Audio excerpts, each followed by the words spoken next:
There's a big difference between the implicit and explicit messages we learn from society. I'll give you an example. When you're a kid and you're growing up, your mother tells you to eat your vegetables. That's an explicit message she says to your face. Now, let's say you wake up in the middle of the night and you see your mom eating chocolate ice cream in bed. That's an implicit message. Now, which message do you think has the strongest hold on a child's behavior? Of course, it's the implicit message. Now, let's take that into the business world, and it works exactly the same way. Let's say we're talking about this hypothetical company X, and this hypothetical company says, this year our main company culture, our main value is risk-taking innovation. Great.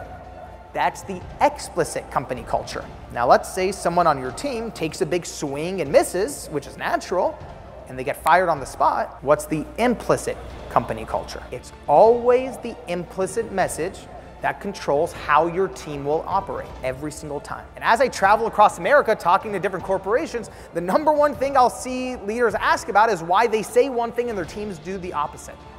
And what I tell them is the easiest way to understand that is you can name that gap the implicit message. Now, when we bring this all back to persistence, because that's what we're here to talk about. We're here to talk about playing to win. When we bring that back to persistence, when you think about it, I grew up in Los Angeles. We have pretty great explicit messaging around persistence growing up here in America. What do we tell young kids when they're growing up in this country? Try again.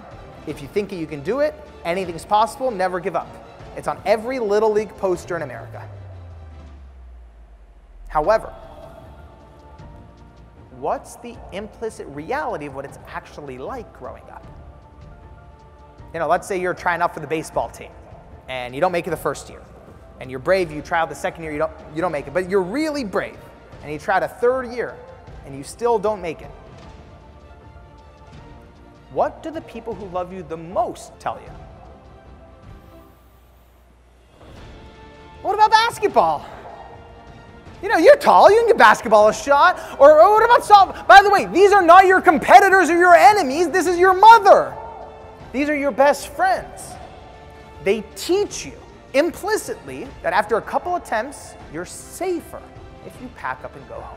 And it's not like we enter the workforce and someone in HR sits us down and says, all right, let's unpack your implicit messaging from your childhood before you begin the sales process.